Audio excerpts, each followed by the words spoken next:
Okay ba ang utang ka Miranda while trading? Alamin natin, this is Coach Miranda Minor. Ang utang per se, hindi masama. As a matter of fact, ang utang ka Miranda is a part of an economic cycle na ginagamit as a pamantayan na healthy ba ang economy.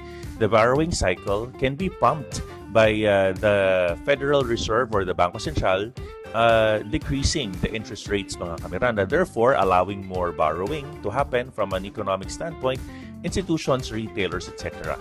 Pag mababa ang percent of interest rate, the cost of borrowing can be lower, therefore it can pump the economy.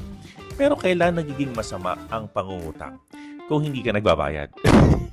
Kamiranda, we need to make sure that as a trader, we need to pay our debts. We need to pay what is due to Caesar, mga kamiranda. This is a healthy trader mindset. Dahil hindi mo kailangan ipangutang ang inyong pang-trade. Kailangan ikaw ay may spare funds. Kailangan meron kang extra money lagi.